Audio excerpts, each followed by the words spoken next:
Okay, before we go to the Word of God, there's a topic natin mismo. Let's open our Bibles in Joshua chapter 1, especially po ang verse 8. Joshua chapter 1, verse 8, ang sabi po ng Bible, "Keep this book of the law always on your lips, meditate on it day and night, so that you may be careful to do everything written in it.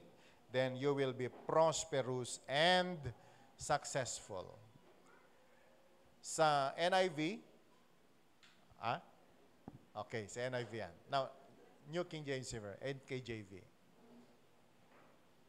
NKJV, pwede ba bang basahin natin ng sabay-sabay? "This book of the law shall not depart from your mouth, but you shall meditate on it day and night, that you may observe to do according to all that is written in it, for then you will make your way prosperous, and then you will have a good success."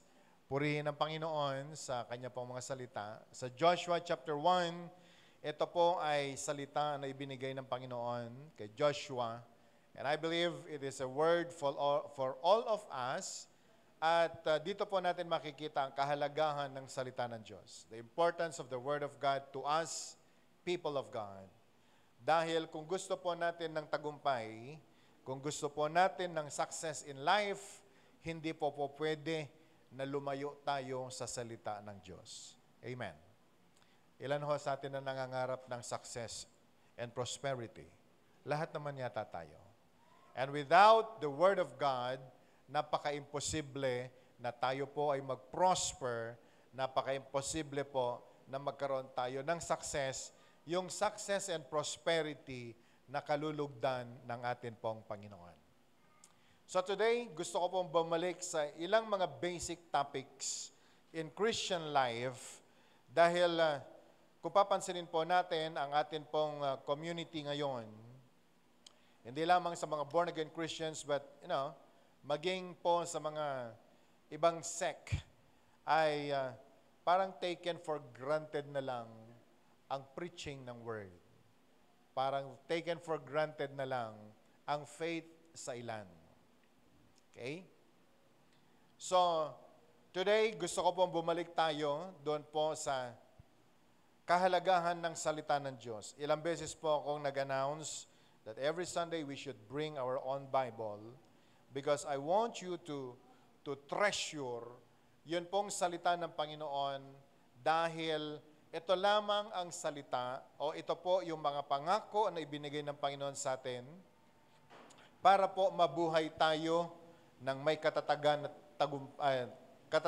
at katagumpayan sa buhay Kristiyano po natin. Okay? So our topic for today, it's all about the Word of God. Ang kahalagahan po ng salita ng Panginoon. I know it is very basic. I know ito po ay elementary teaching sa buhay Kristiyano. Pero kinakailangan minsan ho ay bumalik tayo rito dahil ito po yung foundation ng ating Christian life. Dahil nakakalungkot sa mga panahon po na ito. Okay? Ang dami pong mga Kristiyanong nagsasabing Kristiyano kami, pero pag tatanungin mo po sila tungkol po sa scriptural proof of their salvation, wala na po silang masabi. Kaya, kapag sila po ay nakausap ng mga cults or occults, napakadali po sa kanila ang mawala sa sentro ng kalooban ng Panginoon. Why? Hosea chapter 4 verse 6 says, "People perish because of lack of knowledge." Sa kawalan ng kaalaman sa salita ng Diyos, ang dami pong tao ang napapahamak sa mga panahon po na ito. Okay? Lala ko po, may mga natatanggap po ako message, sila ho ay mag-share ng birthday, and usually they text me or message me, "Pastor, anong magandang message para sa birthday?" Okay? Anong magandang word na i-share ko sa aming meeting?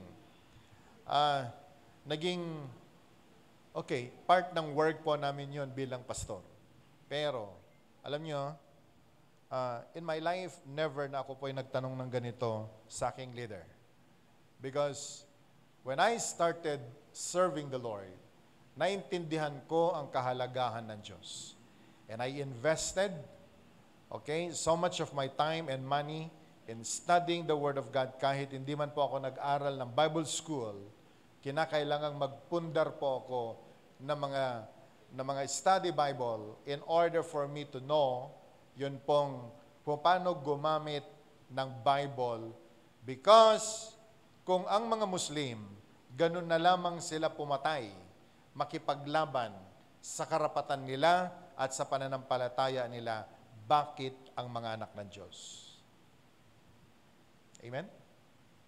So today we'll go back to the basic topic in our Christian life and we'll study about the Word of God. Now, the Scriptures or the Word of God is God's revelation to mankind. Kinakailangang itatak natin sa isipan natin bilang mga Kristiyano, sampalatayanan ng buong puso, na ang mga salita ng Panginoon na atin pong binabasa, minemeditate araw-araw, it is a word coming from our God, it is a revelation from the Lord para po sa ating lahat. Pag sinabi pong revelation, ito po yung mga secret things na nire-reveal sa iyo ng Panginoon that you need to be very excited on it dahil alam mo kapag nire-reveal sa iyo ito, meron pong magagawa ito sa buhay mo. Can I hear amen? Malala ko po ngayon, pag may nagririnig po tayo mga kwentuhan, pag tinanong natin anong pinag-usapan nyo, pag sinabing secret, mas lalo ka pang ganadong malaman kung ano yon. Pero bakit yung mga secret things ng Panginoon hindi po ganun ka-excited ang mga tao sa pag-aaral po nito? So the Scripture or the Word of God is God's revelation to mankind. Sabi mo nga sa katabi mo, it's a revelation to you. Can I hear amen? That in every problem today, national problem man, kung ito man ay personal, ang salita po ng Panginoon has the solution. Kahit anong problema, ito man ay sa bayan o personal na problema ng tao, ang Panginoon, ang Diyos, meron pong solusyon na kasulat po sa banal na kasulatan. If you are sick and you will open your Bible, you will see the revelation of God about your healing. If you are in need of finances maybe, if you will open the Bible, meron pong revelation ng Diyos kung paano po tayo magtagumpay sa financial side po ng ating buhay. Can I hear amen? And it is also a guidebook to everlasting life. Are we all excited sa isang buhay na walang hanggan? At paano magkaroon nito kung hindi mo alam ang salita ng Panginoon? So the Bible is a guidebook to everlasting life. That if we really want to enter the kingdom of God, kinakailangan po alam natin ang salita ng Panginoon. And that no man can fully claim na siya po ay ligtas o siya po ay believer ng Panginoon kung wala po ang salita ng Panginoon. If you do not read and meditate the Word of God, hindi po natin kailanman maike-claim that we are fully believers of our Lord Jesus Christ. So napakahalaga po ng salita ng Diyos. Napakahalaga na tayo po ay mag-aral ng salita ng Panginoon.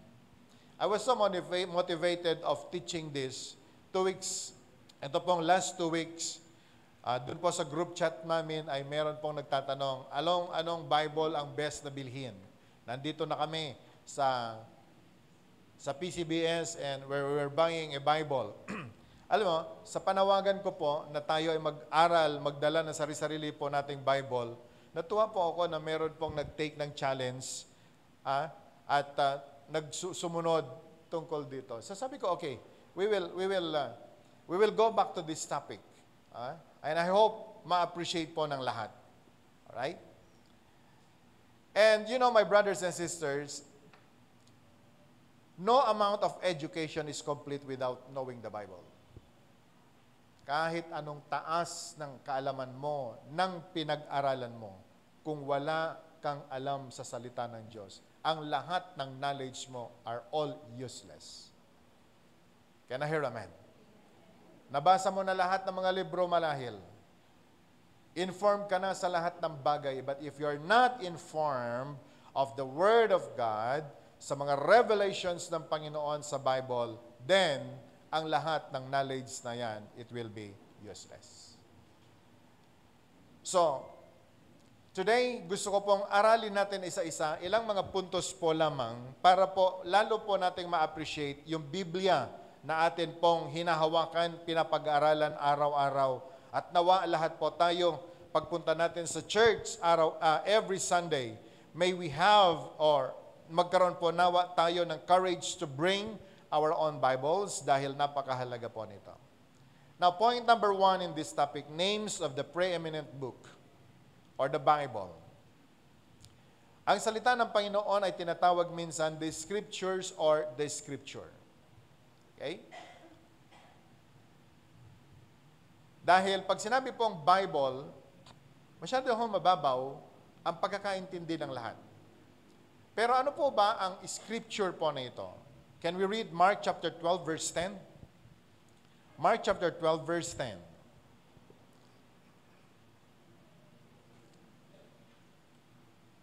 Okay. Have you not even read this Scripture? The stone which the builders rejected had become the chief cornerstone. In the New Testament ay napakatanyag. Dahil baka mamaya hanapin nyo po sa akin, Pastor, bakit walang Bible sa buong Bible? Okay? Wala kang makikitang Bible sa buong Bible from Genesis to Revelation, pero ang makikita po ninyo dyan ay Scripture or Scriptures. Okay? In the Old Testament, sa Joshua chapter 1, verse 8, sinabi po niya, the book. Okay? The book. But Mark chapter 12, verse 10, sabi po niya dito, ginagamit po niya is the Scripture. And the Scripture is the Word of God.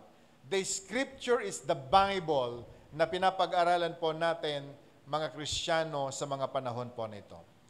Sa Mark chapter 15, verse 28, ano po sinasabi? 15:28.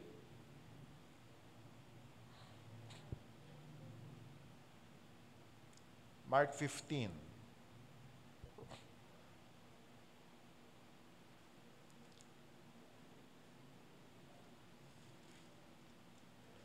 Can we read it aloud? So the scripture was fulfilled, which says, and he was numbered with the transgressors.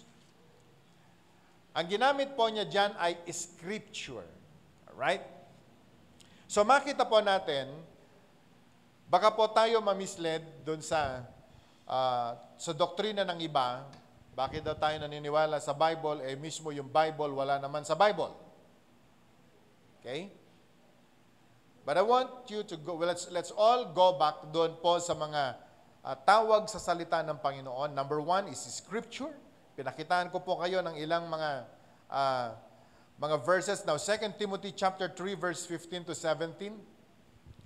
2 Timothy chapter 3, verse 15 to 17. Ano sinasabi po doon?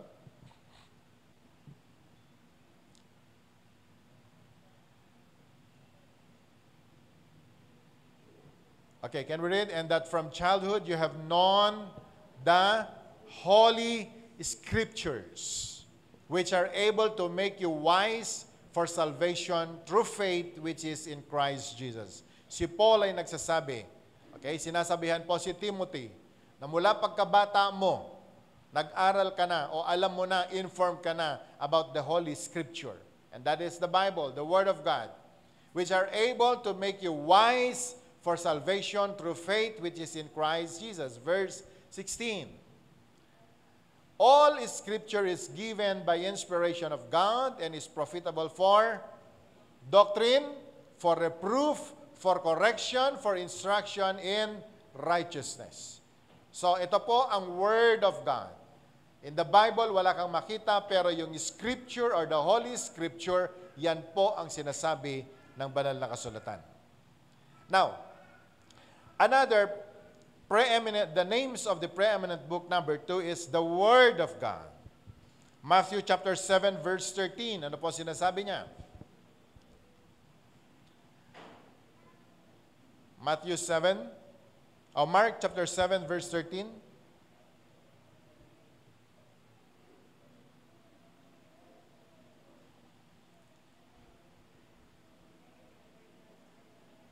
Can we read it aloud?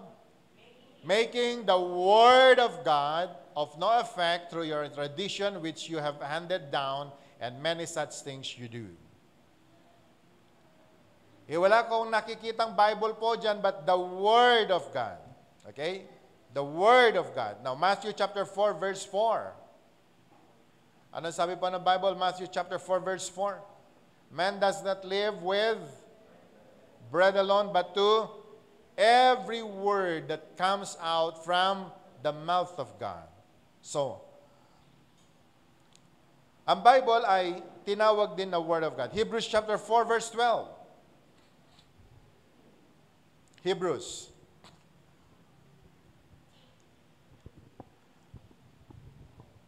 Chapter 4, verse 12. For the Word of God is living and powerful. Sabi nga po natin, for the Word of God is living and powerful.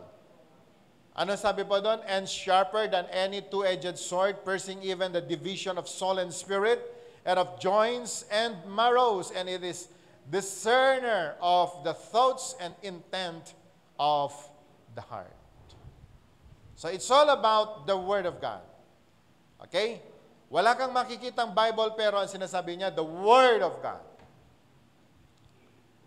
Romans chapter 10, verse 17. Romans 10, 17. Wala nang ibibilis yan. Okay? So then faith comes by hearing, and hearing by the Word of God. Sabihin nga po natin ulit, Word of God. Say it again, Word of God. The Word of God. Your Bible, yan ho ang sinasabi ng banal na kasulatan. So these are the names of the preeminent book, the Bible. Okay? We call it, or if we open our Bible, ang makikita po natin doon, the Scriptures or the Scripture, or ang makikita po natin is the Word of God. Pero, Scripture and Scriptures, the Word of God, that is your Bible. Can I hear amen? Now, point number 2, the original language of the Bible, para po mas lalo nating maintindihan. The original language of the Bible, ang buong Old Testament was written in Hebrew. Okay? Do may mga exemptions, okay, na mga book and chapters, but the whole Old Testament was written in Hebrew. Okay? Kaya nga po kapag tayo ay nag-aral, if we go deeper in the Word of God, especially kapag nandun na po tayo sa level ng Bible teacher or pastor ka kaya, or minister ka ng Word, kinakailangan mong bumalik doon po sa original manuscript para po mas lalo nating maintindihan ang atin pong binabasa na salita ng Panginoon.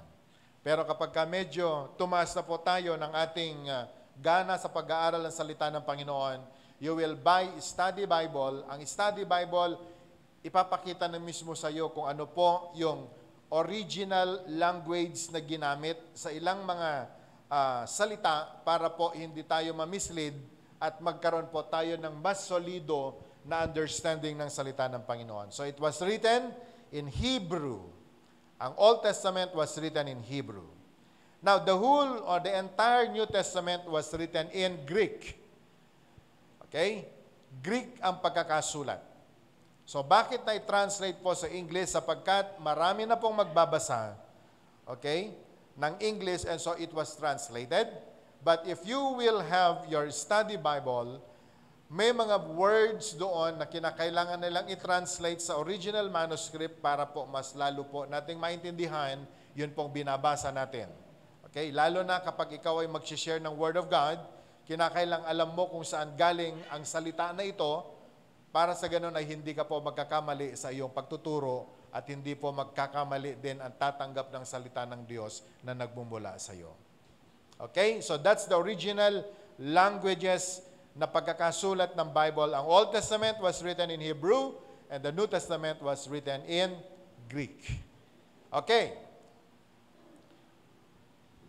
For the new timers sa pag-aaral po ng salita ng Panginoon, punta po tayo sa composition po ng Bible.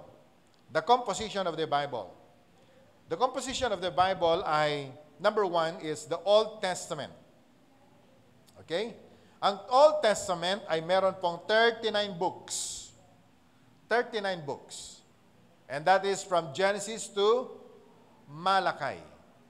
Okay? Genesis to Malachi. That is the Old Testament. Now, the New Testament is 27 books. Matthew to Revelation. Okay? And the Bible, ang buong Genesis to Revelation, it was written by 44 writers. Okay? And it was written for 1,600 years. Gaano katagal isinulat yan? 1,600 years. At idagdag, kung papansinin po natin, from Malachi, from the last book of the Old Testament hanggang sa book of Matthew, meron pang 400 years of silence. So makita po natin kung gaano na-preserve ang Bible po na ito. Kung gaano po kahalaga ito sa atin sa mga panahon po na ito. So the Old Testament with the 39 books and the New Testament with the 27 books. So in total is 66 books. And with 44 writers written for 1,600 years, makita po natin kung gaano po kasolid, kung gaano makapangyarihan, kung paano po na-preserve ang salita ng Panginoon. And in 2 Timothy chapter 3 verse 16, kaya po niya sinabi, ang pinaka-author po nito, it is God. Writers, iba po sila doon po sa author. Can I hear amen? Writers are the holy men. 2 Timothy chapter 3 verse 16. Pwede po ba nating ipakita ulit? 2 Timothy chapter 3 verse 16. Can we read it aloud? All scripture is given by inspiration of God and is profitable for doctrine, for reproof, for correction, for instruction in righteousness. Now, 2 Peter chapter 1 verse 21. 2 Peter 1:21. Okay.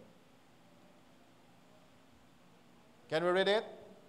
For prophecy never came by the will of man, but holy men of God spoke as they were moved by the Holy Spirit.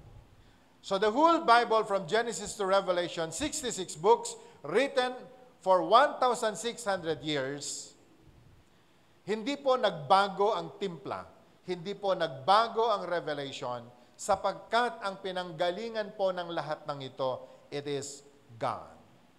Written by different people, yet the inspiration, the Holy Spirit, siya rin yung nag-iisa na pinanggalingan ng salita na isinulat ng mga taong ito.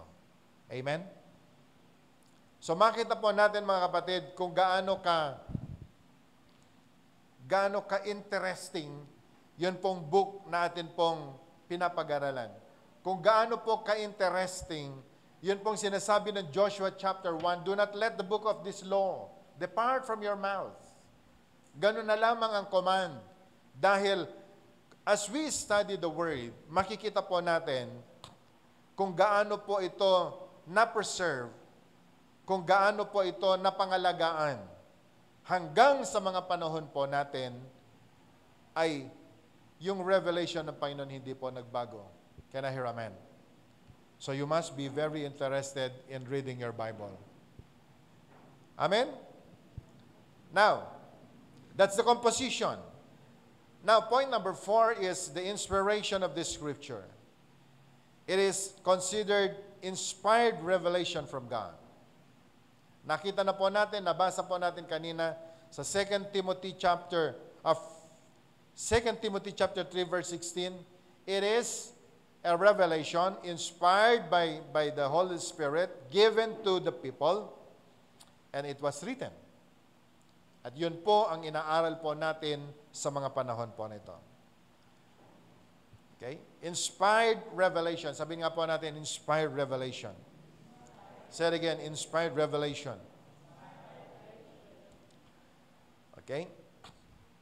2 Peter chapter 3 verse 15 to 16. And consider that the long suffering of our Lord is salvation, as also our beloved brother Paul, according to the wisdom given to him, has written on you. Okay? From Old Testament hanggang kay Paul, hanggang sa mga sumunod pa, even John the Beloved, makita po natin kung paano binigay ng Panginoong the Holy Spirit to inspire the people to write, okay, ang mga revelations po nito. John chapter 14 verse 16. John chapter 14 verse 26. John 14:26. Can we read it? But the Helper, the Holy Spirit, whom the Father will send in my name, He will teach you all things and bring to your remembrance all things that I said to you. And that's the work of the Holy Spirit. Na kahit po yung mga writers ng Bible, nung isinusulat po nila yan, hindi po sariling likha, sariling isip, but the Spirit of God revealed to them kung ano po yung mga dapat po nilang isulat. Are you with me? Ilan na po sa atin dito gumawa ng thesis? It's not easy. Amen? At ang thesis na ginawa mo, kailan lang nagumpisa? At ganun lang din po kadali matapos. Yung iba nga, hindi na kayang gumawa, pinapagawa na lang. Alright? Hindi ho, ganun kadali gumawa ng istorya. But the Bible, kung paano nag-umpisa from creation, okay? Hanggang sa tayo po ay pumasok sa dispensation of grace, dumating si Jesus. Namatay si Jesus, umakyat na sa langit, naiwan ang mga tao, mga disciples niya, yet they are still inspired in writing the Bible. Kaya nga po naisulat ang marami pong mga epistles in the Bible. It's all because of the inspiration of God to the holy people para po isulat ito. At hanggang sa mga panahon po nito, yan ang inaaral po natin. Can I hear amen? Can I hear amen? So, the whole Bible was inspired by God, inspired by the Holy Spirit. Bakit hindi ka naman ma-inspire magbasa ng salita ng Panginoon? Okay? Now, next point. Proves that the Bible is inspired revelation of God. Paano natin masabi na ito po ay inspired revelation ng atin pong Panginoon? Mami.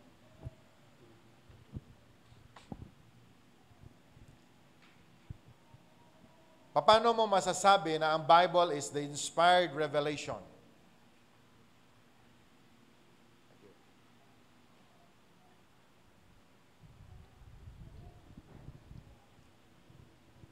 Okay? Nagsusulat po ba lahat? O pwede nyo na picturean? Kaya po natin siya nasasabi, inspired by God, it's all because of its wonderful unity. Kung paano po nagkakaisa ang salita ng Panginoon. Kung paano po ito, isa lang ang tinutungo po niya. So it's wonderful unity. Can I hear amen? Can I hear amen?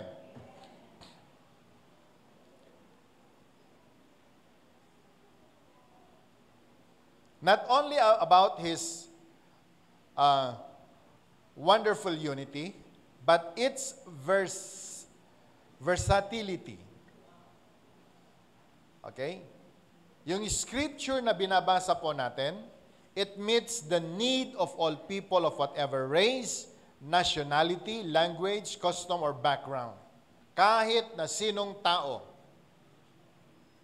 Okay? Kaya po niyang tugunan ang pangangailangan ng lahat. Not only the white people. Okay? Not only the black people. Alam niyo mga kapatid, sa China ngayon, nag-uumpisa na pong mag-aral ang mga Chinese people ng Word of God. So even the yellow people nowadays, okay, kinikilala na po nila ang salita ng Panginoon, siya lang ang makatutugon sa pangangailangan ng lahat. So versatility. Are you with me? Kaya hindi mo po pwedeng sabihin, bakit hindi bagay sa akin yan? Yung ibang tao lang yan. Hindi. Ang salita ng Panginoon para sa iyo. Sabi mo nga sa katabi mo, para sa iyo ang salita ng Diyos.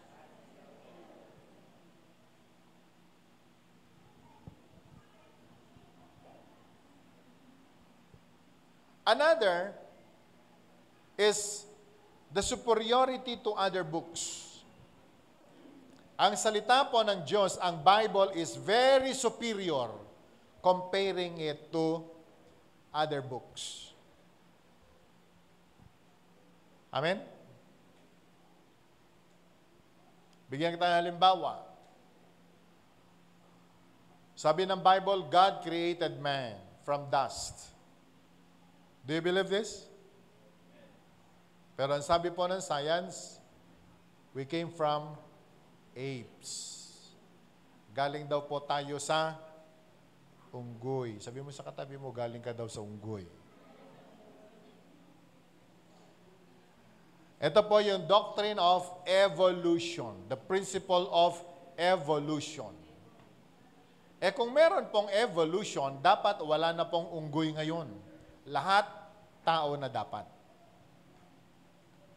Pero bakit natin gawing masyadong komplikado kapag hanapin po natin yung being natin, yung pagkakagawa sa atin, saan tayo nag-originate, wala naman yatang may gustong aamin na tayo po ay galing sa unggoy. Kasi parang ganito lang yan. Ang lolo ng lolo mo, unggoy. Ang tatay ng lolo mo, unggoy. Ang lolo mo, unggoy. Ang tatay mo, unggoy. Ano ka? And who will believe? And who will accept?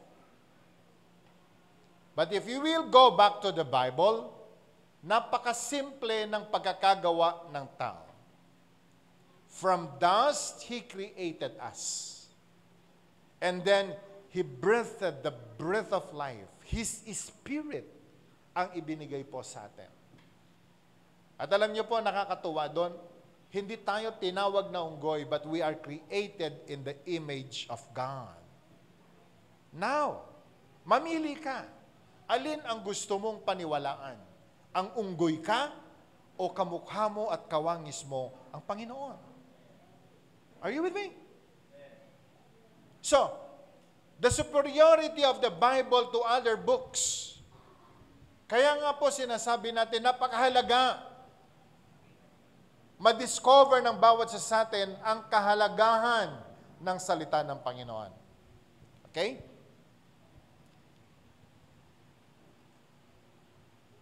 Next is yung influence on individuals and nations. Ang salita ng Panginoon, ano po ba naging influence nito? Sa tao, sa atin personally. Ako dating addict dahil sa salita ng Panginoon. Now, I am free. Dati-rati, alipin ako ng sakit at karamdaman, but because of the Word of God, I was healed. Okay? And to the nations, ano ang naging effect ng salita ng Panginoon, the Bible, sa tao, sa maraming mga bansa? At alam nyo kapatid, kaibigan, dyan po natin makikita yung superiority ng salita ng Diyos. Can I hear amen? Pwede ka magbasa ng maraming mga books, lalo na kung meron kang problema sa emosyon. Meron kang psychological problem, pwede kang mag-aral ng mga salita or other books. You can read as many as you can. Lalo na ngayon, lahat yata ng problema ngayon, ang madali pong lapitan ay si Google.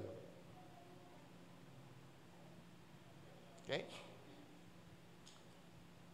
Ngayon, sa totoo lang, meron pong malaking choice ang tao ngayon. The Word of God or Google.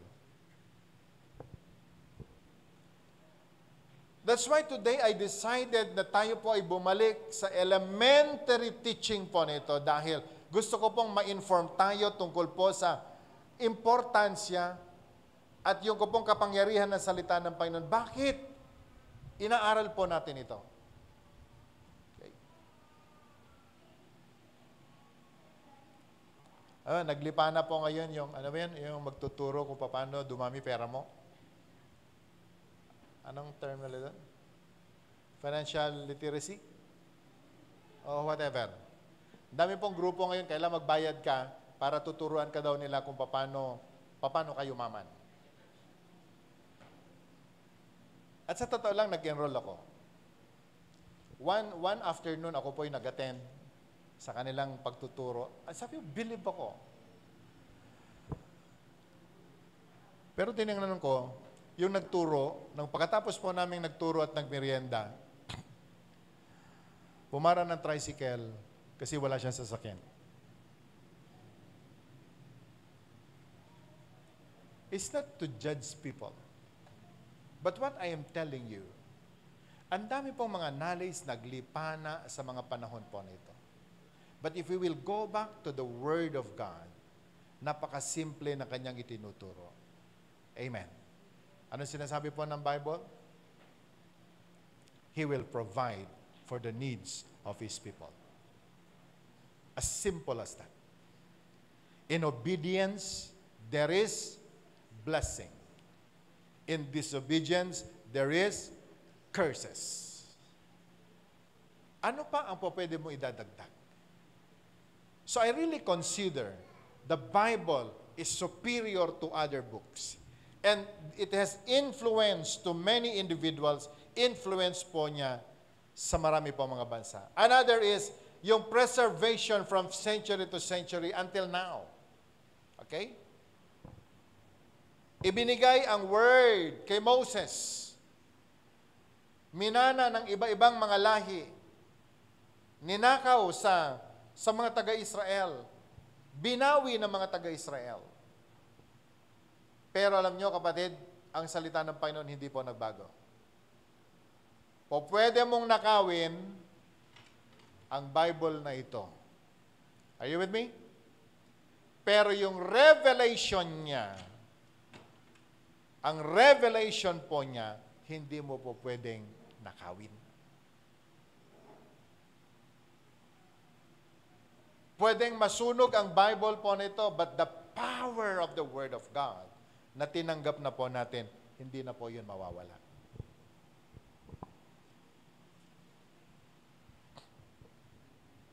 So, the preservation from century to century. Now, it's fulfilled prophecies. Isa po sa dahilan kung bakit tinatawag po natin na ang Bible po is powerful. Kung bakit po siya ay superior. Okay?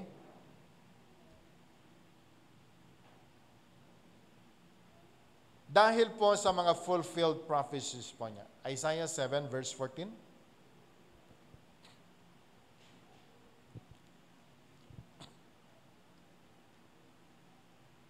Now, can we read it aloud?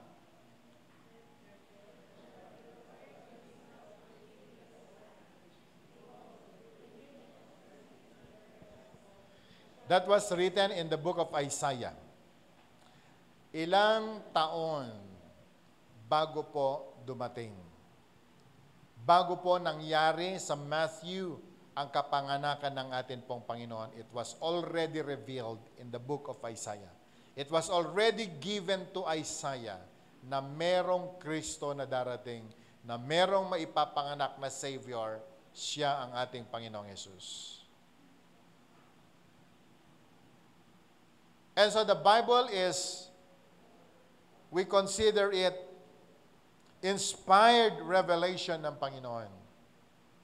Dahil kapag siya po ay nangako, lahat ng mga sinasabi niya nangyayari na tutupad. 2 Timothy chapter 4 verse 1 to 5. 2 Timothy chapter 4, 1 to 5. I charge you therefore, God and the Lord Jesus Christ, who will judge the living and the dead at His appearing in His kingdom. Verse 2.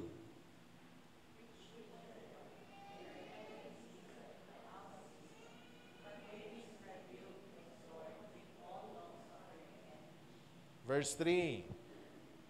For the time will come when they will not endure sound doctrine, but according to their own desires, because they have itching ears, they will heap up for themselves teachers, verse 4, and they will turn their ears away from the truth and be turned aside to fables. 5.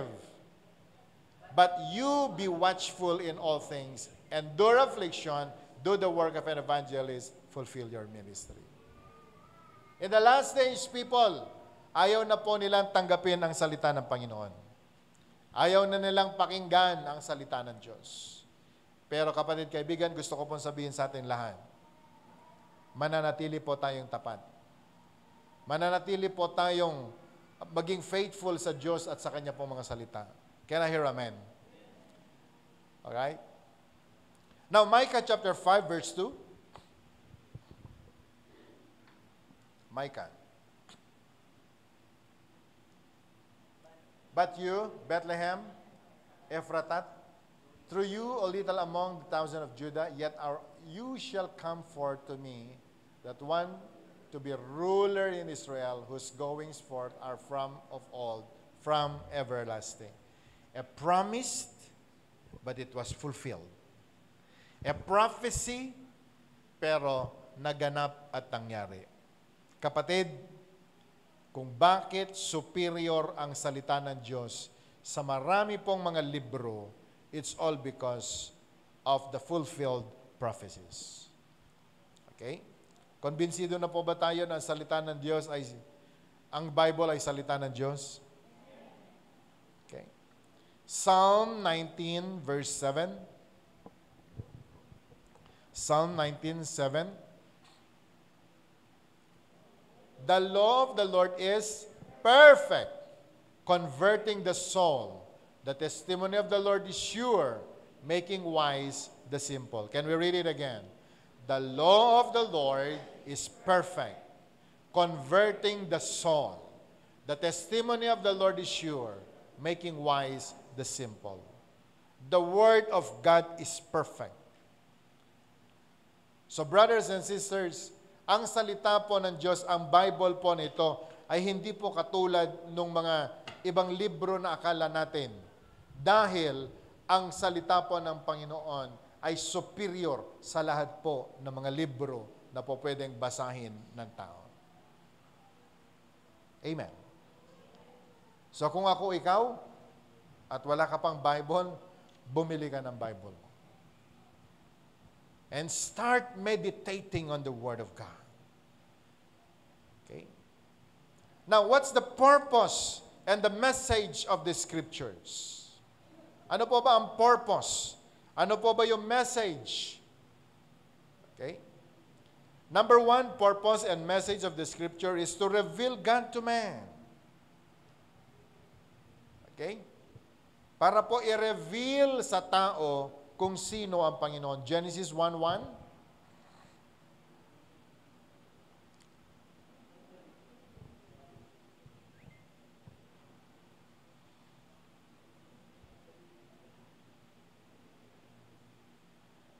In the beginning, God created the heaven and the earth. Excited ka po ba sa in the beginning na yan? Sabi mo nga sa katabi mo, excited ka ba sa in the beginning? Alam niyo kung bakit maraming mag-asawa hindi po masyadong inspired?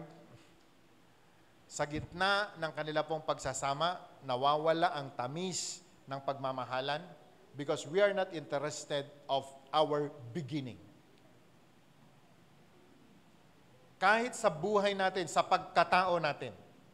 Alam mo kung bakit hindi mo ma-appreciate ang buhay mo? Sapagkat hindi mo tinetreasure yung beginning na ito.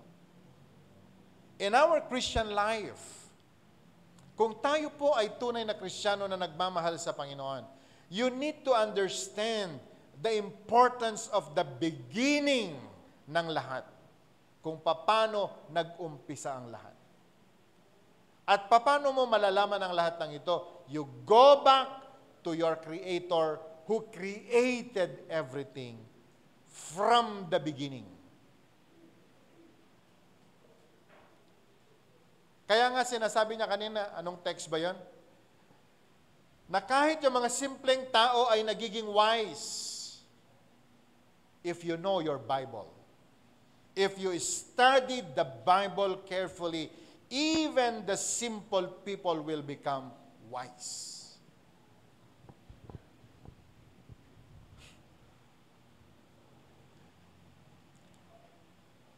To reveal God to man. Okay. Ang dami pong mga pananampalataya ngayon, ipaliwanag nila saan galing ang pananampalataya nila, bakit ni-embrace nila yung kanilang faith. Many of them, they do not know. Pero alam nyo kapatid, napakahalaga po nito. Ecclesiastes chapter 3:11. Ecclesiastes chapter 3. Can we read it? He has made everything beautiful in its time. Also, He put eternity in their hearts, except that no one can find out the work that God does from beginning to end. Can we read it again? He made everything beautiful in its time. Are you excited for that beautiful?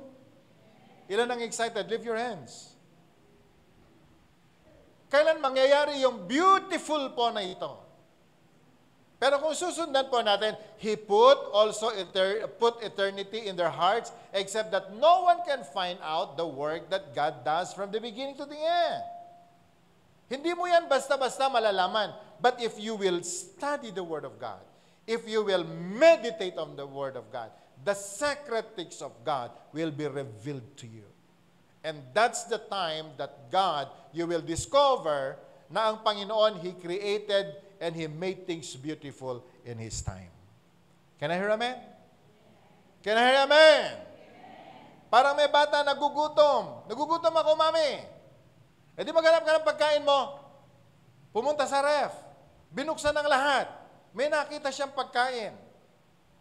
Okay. Itinawag kay mami niya, Mami, pwede ko bang kainin ito? Sige, kainin mo. Kinain niya, ang saya-saya niya kahapon.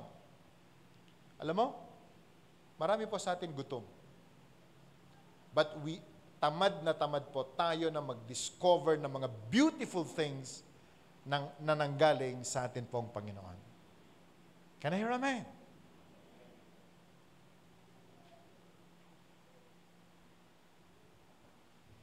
Pero ang sipag ng tao ngayon mag-discover. Ay, ganito pala. Pag marami kang voucher, mas mabibili mo ng mas mura.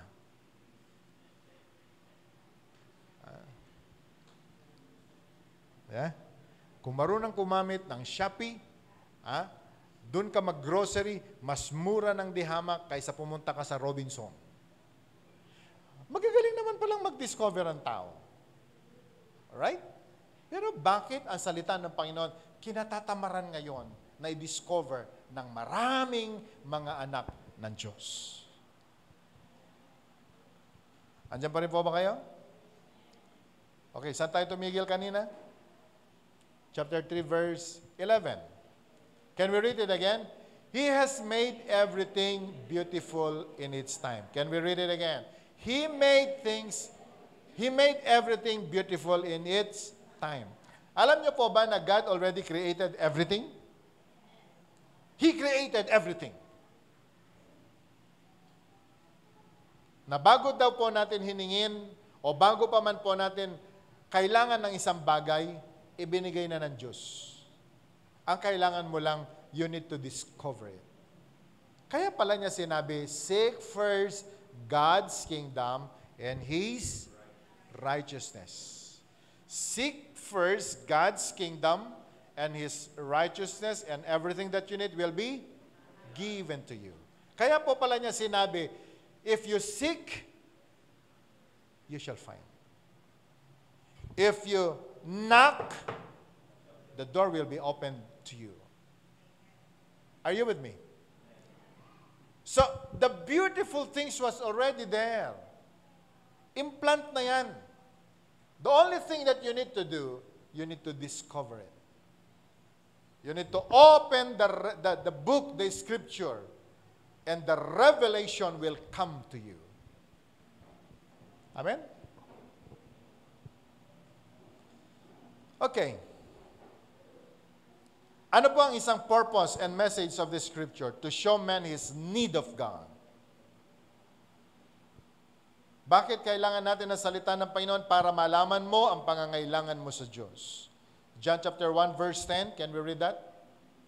John 1:10.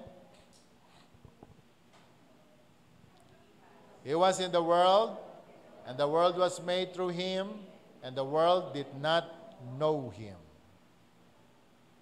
Can we read it again? He was in the world, and the world was made through Him, and the world did not know Him. Kung bakit meron pong Bible to show man his need of God. Because man is ignorant sa kanya pong pangangailangan sa Diyos. Isipin niyo, dumating na si Jesus. Everything was created through Him. Yet the people, ayaw po nilang tanggapin si Jesus. Ayaw nilang tanggapin ang salita ng Panginoon. Because of ignorance. Okay?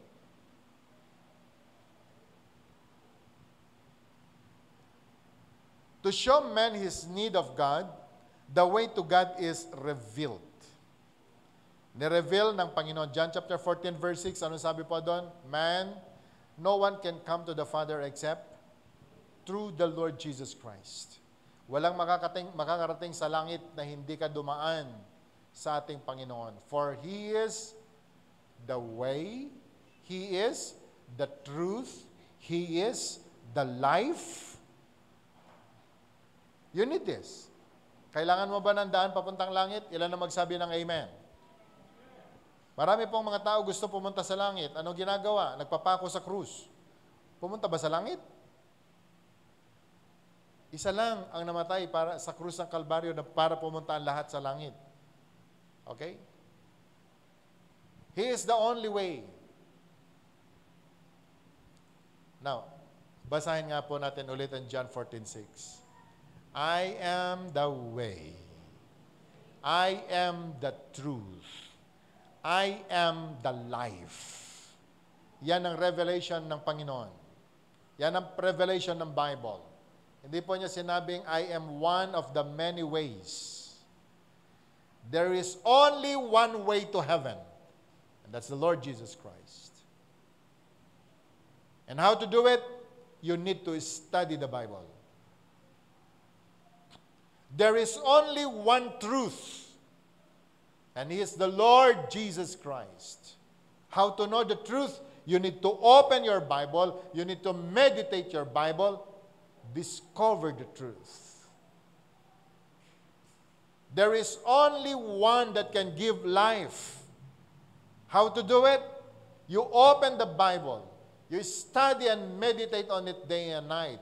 And everything about your life will have life.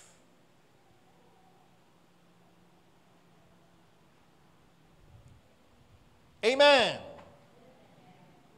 So sabi mo nga sa katabi mo, mahalaga ang Bible sa buhay mo.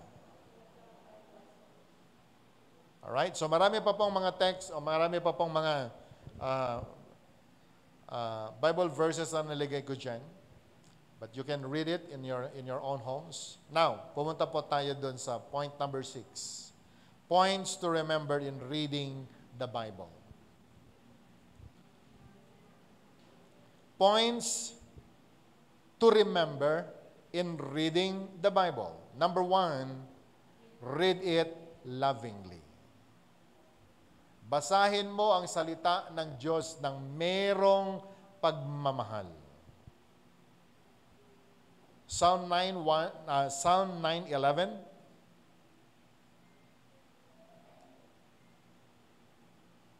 Sing praises to the Lord who dwells in Zion. Declare His deeds among the people.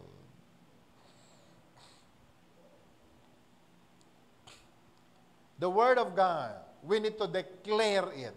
And it was already declared. Sabihin nga po natin, declared. Hindi na po secret. Na-declare na po sa atin. Na kinakailangan po nating basahin. At alam mo, pag nabasa mo to, magpupuri ka sa Diyos.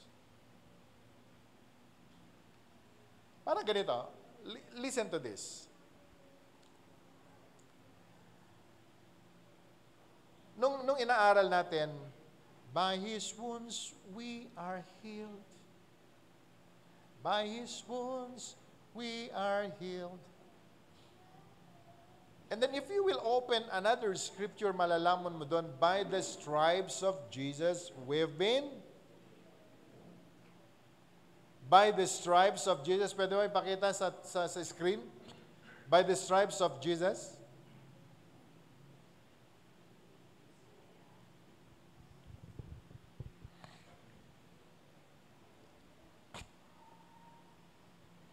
Kailan namatay si Jesus? 2,000 years ago. Hindi pa tayo naisisilang. Pero nung isinilang tayo, dumating tayo sa lupa, namatay na si Jesus, bayad na. Pinagaling na tayo. Now, nagkasakit ka sa mga panahon po na ito. Anong revelation ng Panginoon? But He is wounded for our transgressions. He was bruised for our iniquities. The chastisement for our peace was upon Him, and by His stripes we are healed. It is done. It is finished. Can I hear amen? Now, kung babalik-balikan mo yan, bago pa man dumating ang COVID, meron ng solusyon ng Panginoon. Kaya hindi po tayo namatay. Can I hear amen? Bago dumating ang kanser, may ginawa si Jesus para tayo gumaling. Kaya ngayon, hindi ka mamamatay sa kanser. Naunawaan natin? Can I hear amen? Can I hear amen? Hindi dahil nag-diet ka. Hindi dahil health conscious ka. But the revelation of God is clear. Bago ka pa man isinilang sa mundong ibabaw, meron ng solusyon sa problema mo. Are we happy for this? That's the Word of God. Yan ang kanyang sinasabi. So ano po ba dapat kong gawin? I need to read the Bible lovingly. Lord, salamat. Amen. And so every time we open our Bible and read the Bible, you need to read it lovingly. Mahalin mo ito. Maalala ko po yung isang dalaga kinumusta nung kanyang kakilala, kumusta ka? Nang umagang-umaga. Napakasimple lang ng kanyang sinabi nung nabasa niya galing dun sa kanyang crush, kumusta ka? Alam mo ba namang in-interpret niya, oy, importante ako sa kanya. Mahal niya ako, mahalaga ako, priority ako. Wow. Di ba pwede, kumusta ka lang?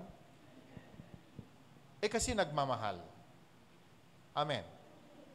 Pero paano ba tayo magbasa ng salita ng Diyos? Binabasa ba natin na may pagmamahal? Well, if we are beginners of reading and meditating the Word of God, number one na gusto ko pong maunawaan mo at gawin mo, if you read your Bible, is you need to read your Bible lovingly. Can I hear amen? Number two, read your Bible reverently. For the Bible is the Word of God, the Almighty Savior and Judge.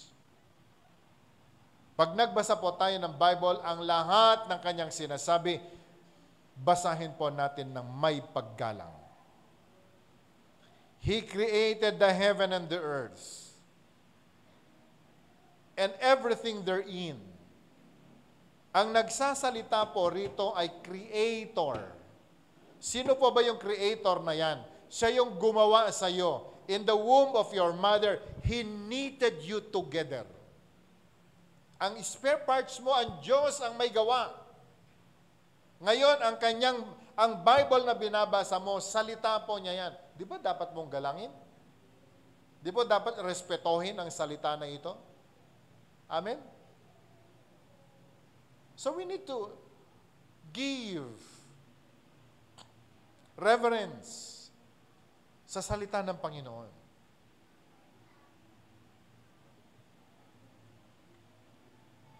Number 3, in reading your Bible, read it prayerfully. The Bible is God's message to me, to my own life and heart. Kapag tayo po ay nagbabasa ng salita ng Diyos, dapat tingnan nating mabuti, ang salita ng ito ay para sa akin. Hindi yung pag nagbabasa tayo, uy, para kinikwada ito eh. Parang ang salita ng Diyos, yung gagamitin mo salita ng Panginoon para panampal mo sa iba. No. Hindi po yan ang gamit ng salita ng Diyos. Uy, ito yung problema ni sister. Remember, if we read the Bible, nakikipag-usap ang Panginoon sa atin. Meron siyang divine revelation sa atin. And so you need to read your Bible prayerfully.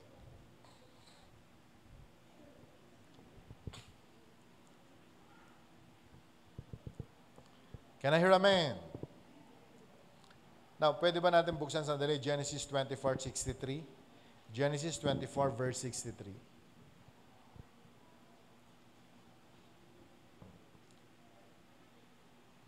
Genesis 24. Can we read it? And Isaac went out to meditate in the field in the evening. And he lifted his eyes and looked, and there the camels were coming. Kung malalaman niyo po yung istorya, ito po yung pag-aabang na ng kanyang mapapangasawa. Okay, but I will not go deeper on this. Si Isaac, kung paano po siya magde-meditate. During the night time, siya po'y lumabas, nagpahangin, and meditating on the goodness of God. Okay. Si Isaac na minsan hiningi ng Panginoon na i-offer ni Abraham siya. Si Isaac na nakakita ng maraming mga signs and wonders and miracles na ginawa ng Panginoon sa buhay ng kanyang ama. Nung siya po ay nasa matinding pangangailangan din, he went out to meditate in the field. Kailan yan? In the evening. At alam niyo, kapatid, there he received his answered prayer. So every time na meron po tayong need, na alam mo na may Diyos na nagmamahal sa iyo, you go back to your Bible. Okay? Read the Bible, meditate on it, at alam mo kapatid, miracles will come. Diyan po mangyayari yung pangako niya, He will make things beautiful in His time. Kailan yung time na yon? When you will discover the truth and the revelation of God. So ganyan po kaimportante ang salita ng Panginoon. So in reading the Bible, read it meditatively. Nguyain mo. Parang pong pagkain yan parang pagkain ng pizza. Ang pizza, pagka kinain mo, habang inungaya mo, marami ka madidiscover. Meron mushroom. Meron palang cheese. Meron palang... Di ba? Ano pa ba yung mga Ricardo?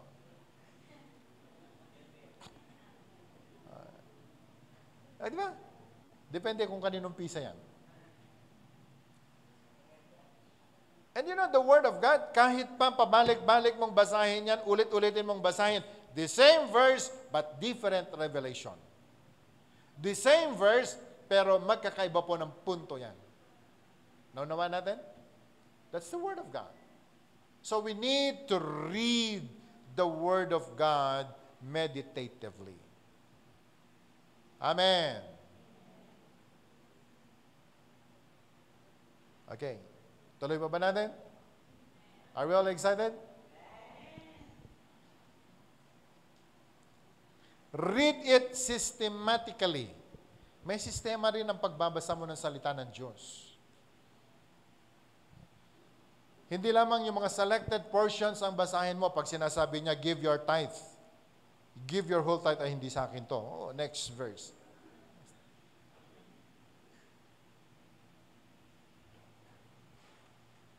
Pag nabasa natin, repent, ayaw natin yun. Lalo na kapag mayroon tayong ginagawang favorite sin natin, ayaw natin.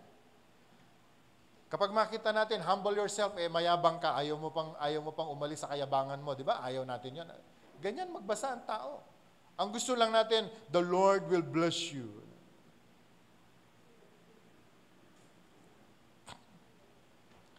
So brothers and sisters, we need to read the Bible systematically. Can I hear a man? Sabihin nga po natin, systematically. Say it again, systematically. Hindi yung pagbangon natin ng umaga, Lord, anong word mo sa akin para sa ngayon? Taas ko ang aking kamay, Panginoon, purihin ka. Lord, kung ano man ang verse na para sa akin, ito na yon. Boom!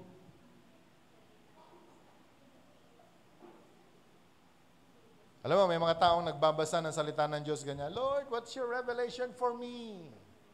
Alala ko, mayroon pong kwento eh. Siya po'y bigat na bigat. Problemadong. Lord, ano salita mo para sa akin ngayon? Taas na kamay, ang daliri, pagkatapos inilagay sa Bible. John 27 verse 5.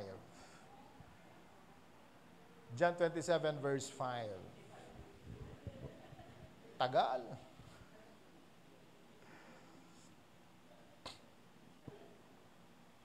Go, 27 verse 5. John.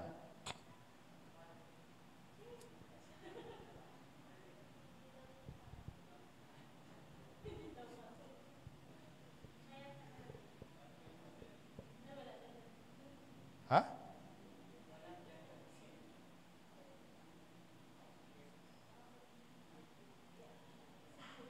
John 7.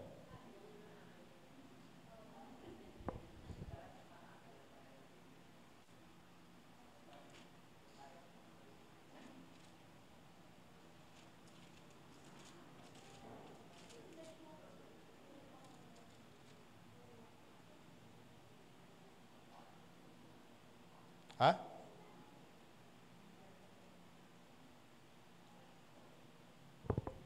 Teka.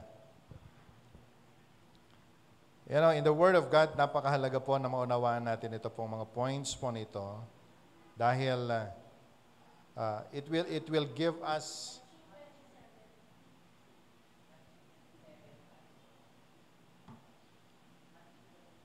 Matthew?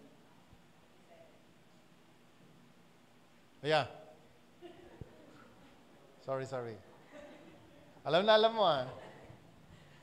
So sabi niya, Lord, anong gagawin ko ngayon?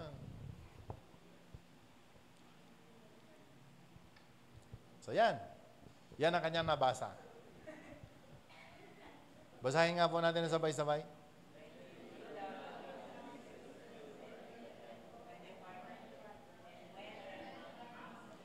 Problemado siya. Ano ang aking gagawin? Nakita niya, si Judas nagpakamatay. Sabi niya, hindi yata akin yan.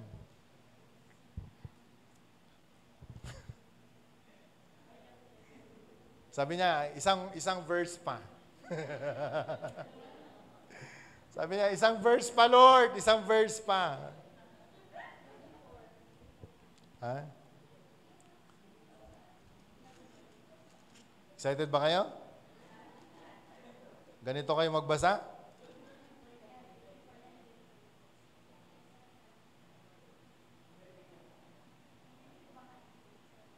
Okay. John chapter 13 verse 27. Ito po ang kanyang binasa.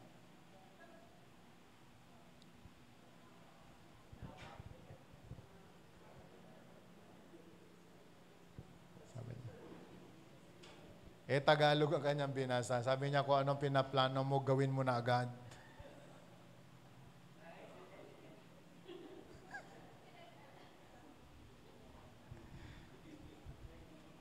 Uy, nag-confirm. Nag-confirm, nagpakamatay. Sa palagay mo, kalooban ni Lord? Alam mo, it's because of lack of knowledge, people perish. Can I hear amen? So, there must be a systematic way of reading the Bible. Kaya nga po, ginagabayan natin ang lahat sa pag-aaral ng salita ng Diyos. Okay? Not just selected points. Study the Word of God. Meditate the Word of God systematically. And number 6, you need to read the Bible resolutely. That I will obey that which my Father teaches me from this book. Every time we study the Bible, every time we meditate on the Word of God, ano man ang kanyang sinasabi, be ready to do it. Follow kung ano sinasabi ng Panginoon. Okay? And last is that you need to read it daily. Katulad ng pagkain, na physical na pagkain, kung paano tayo kumain 3 times a day. Meron pang mga merienda and snacks to make it 6. Bakit 6? Merong merienda sa umaga, meron merienda sa hapon, meron pang midnight snack. O, di lumaki ka ngayon. Okay? And the Word of God, ganyan din. Gusto mo bang palakihin ang spirit mo? You need to study the Word of God. Walang saysay ng malalaking mga muscles. Kung mismo ang spirit po natin ganun ka-weak, we can easily be affected sa mga kung anong sakit na nangyayari o naging epidemic. Because our inner man is weak. So the Word of God is very important. Can I hear amen? Okay, so brothers and sisters, today, I encourage everyone, make your Bible your constant companion in life. Ewan ko ba, nung panahon po namin, kahit sa school, every year, may mga Gideons representative na pumupunta sa school and they distribute Bible. Meron pa rin bang ganyan ngayon? Meron pa rin nagbibigay? Tapos, meron pa pong mga pinamimigay na mga Bible sa mga offices.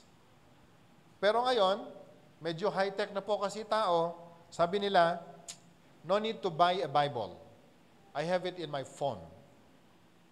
I have it in my phone. I will not debate on you sa bagay po na yan.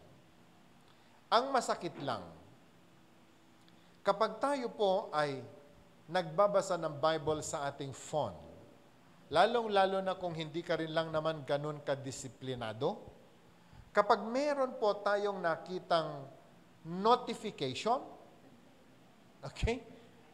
Aalis ka sa Bible reading mo, pupunta ka sa notification. Amen? At yung notification na tinanggap mo, naniningil ng utang. Anyamanin, agpungpungtot kantumanin, kunamlan, di nga mabayadan. Okay? O kung minsan ay, ang binabasa mong salita ng Panginoon, do not worry, cast all your cares on Him, for He cares for you. Notification. Your Shopee on the way. And you start worrying, tawan pagbayad mo. Anong tawag mo dito? Testing of faith? No. Ang tawag ko po dyan, distraction. Kaya po next meeting, ako po ay magtuturo about reading the Bible, about quiet time, para magkaroon po tayo ng meron pong malinaw na direction, paano ka mag-aral ng salita ng Diyos. Can I hear amen? But before we go to the second point, or the second topic, I want everyone to have your own Bible. Pwede pa ba yan? Paulit-ulit ka pong sinasabi rito. Hindi ko nakikita ang resulta ng aking sinasabi. Okay? I encourage everyone, Marami pong sumunod nung nag-announce po ako, magdala kayo ng tumbler, lahat halos may tumbler. Madalas nga naiiwanan nung iba. Pero bakit pag sinasabi ko magdala kayo ng Bible? Nahihiya po ba tayo magdala ng Bible? Ulit, pumunta ka sa PCBS, bumili ka ng mas malaking Bible. Dahil kung nahihiya kang gumamit o magdala ng Bible at nahihiya ka, itakip mo sa mukha mo yan habang naglalakad ka. Hindi po ako magsasawa na magturo nito sapagkat napakahalaga po nito. Can I hear amen? Can I hear amen? Alam mo nung nasa Marawi, yung istorya ng Marawi nung araw, lahat ng mga hostage, para kanila palayain, kinakailangang alam mo ang Quran. O kinakailangang alam mo ang kanilang panalangin. Kung hindi mo alam, papatayin kanila. Matindi ang kanilang pag-i-impose. Tayo, sa Kristiyano, tayo na mga born-again Christians, bayam, hamo nga pilitin isuda. Kasi baka no pilitin, baka umalis dapay ti sabali nga church. Umalis kalatan. Dahil hindi po ako titigil na magsasabi, I want you to have your own Bible. Can I hear amen? Why in the last days, perilous time will come. People are not interested of the Word of God. And I don't want our children na dumating po sila sa punto na mawala sila doon sa direction papunta sa langit dahil anong saysay na nandun tayo sa langit, ang mga kamag-anak natin, ang mga anak natin, ang kapamilya natin, nasa impyerno, suffering. We will never enjoy our everlasting life. Can I hear amen? And number one requirement, in order to have our salvation, you need to know Jesus. And you need to treasure the Word of God. Sapagat hindi mo makikilala si Jesus kung hindi mo alam ang salita ng Diyos. Amen. So brothers and sisters, make your Bible your constant companion in life. The Word of God, if neglected, ano po sabi doon? It will be your judge in the last days. Last verse na buksan po natin, John chapter 12, verse 48. John chapter 12, verse 48.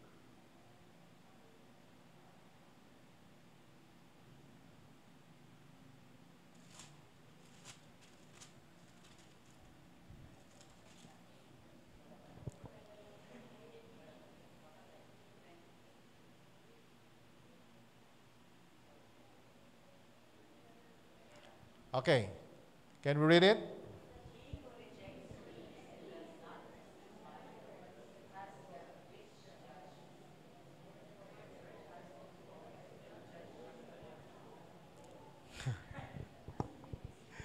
Last verse na nga lang. Okay, sabay-sabay nga po nating basahin. Go! He who rejects me and does not receive my words has that which judges him. The word that I have spoken will judge him in the last days. Ang salita po ng Diyos ay hindi basta-basta. Hindi katulad ng salita ng tao o libro na isinulat ng tao, no effect.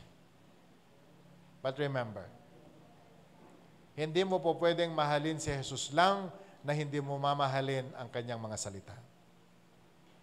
Hindi mo sasabihin sa tatay mo, Lord, Mama, Papa, Daddy, mahal na mahal kita. Pero lahat ng kanyang sinasabi, hindi mo alam, hindi mo ginagawa. At hindi mo inaalam. At the last days, sabi po ng Bible, the very word na hindi mo tinangkilik, the very word na hindi mo pinansin, that will be the judgment na ibibigay ng Diyos sa atin.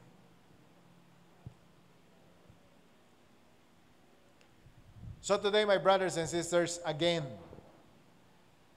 ma-in-love po nawa tayo sa mga salita ng Diyos. Have the decision to have your own Bible and make a decisive decision to read your Bible and meditate on it day and night. Then, magagawa natin lahat ng sinasabi ng ating Panginoon pagkatapos ang tagumpay, ang lahat ng success and prosperities, ibibigay po ng Diyos sa atin. Can I hear amen? So again, another challenge, I want you to have your Bibles on Sunday. And every Sunday, have your own Bibles with you. Amen. Tayo po'y manalangin. Hallelujah. Panginoon, maraming salamat sa pagkakataon that you had given us, Lord, this opportunity to study the Word of God. The importance of the Word. How will we study it? At kung gaano, Panginoon, kalaki ang pangangailangan namin ng iyong mga salita. You have given us your word, O God, that the Scriptures is a divine revelation. A revelation of the secret things of God.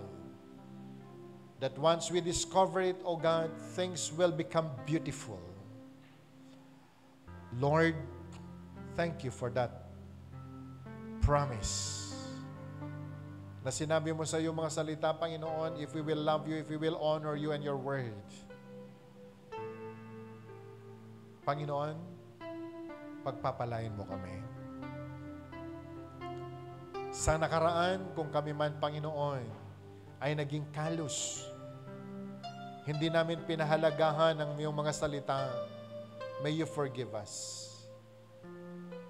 Lord, we suffered so much nung napakalayo namin sa iyong mga salita. Ang dami naming mga maling desisyon. We suffered so much. Hindi namin na-enjoy, Panginoon, ang bunga ng iyong kamatayan sa krus, all because of our ignorance. But today, God, we thank you. You have given us this opportunity to go back on the elementary teaching of Christian life, the importance of the Word. At alam namin, Panginoon, hindi po aksidente na kami ay nag-aral ng mga salita mo sa araw po na ito. For God, perilous times have come. Ang mga tao, Panginoon, they're no longer interested in the Word. But God, we thank you. Today, you have reminded us about the importance of your Word. And you have revealed to us, O God, that with the Word, you can make us prosperous and successful. Lord, you have sent your Word now, and we receive it. And I pray in the name of Jesus, accomplish, O Lord, ang mga purposes mo sa amin as we have studied your Word today. May your people who are sick, when they will open and meditate the Word of God, Lord, I pray, let them receive their healings. For you have revealed, O God, through your Word, that by your stripes we've been healed. And so, Lord, we believe there is healing in your name by the power of your Word. That, oh God, even the simple men, you make them wise because of your Word. So Lord, I pray sa amin, Panginoon, na tumanggap ng iyong mga salita. Even those people watching online, as they have received your Word, oh God, kung paano nila tinanggap ang iyong mga salita na may paggalang. Lord, I pray, deepen your Word in their hearts. Deepen that Word, O God, in their very spirit. So that today, O God, in Jesus' name, We will embrace your word. We will believe your word. We will study your word. We will meditate on the word. For, oh God, you have said, in the beginning was the word. In the beginning was the word, and the word was with God, and the word became flesh. The word, Panginoon, ganun kahalaga. Na kapag tinanggap namin ang salita na ito, Panginoon, the one who created the heaven and the earth, tatanggapin namin sa puso namin. And because your word, Panginoon, ay nasa amin, when we open our mouths, we will speak the word, and everything will come to life. Brothers and sisters, today, the word is very powerful. When you receive the word of God today and meditate on it, it will bring much fruit in your life. For when you open your mouth and speak the word, there will be life in everything ng utterances po natin. So Lord, I pray, bless your people. Seal the very word that we received today, O God.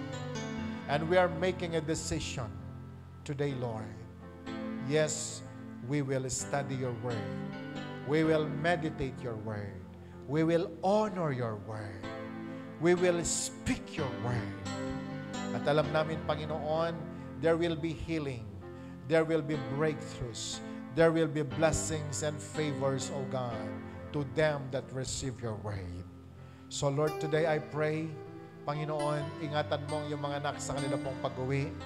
Samahan mo kami, Panginoon, saan man kami mapunta sa buong isang linggo na ito. And Lord God, ang aking dalangin, may the desire, Panginoon, of studying your word, discovering your word, ay maipasa din namin, Panginoon, sa iba pang mga tao. Because, Lord God, in doing so, alam namin, Lord, blessings will be upon your people. And you can even command your blessing, O Lord, to overtake your people. Because in obedience, there is blessing. Lord, ingatan mo kaming lahat. Sa amin pong pag-uwi, samahan mo po kami.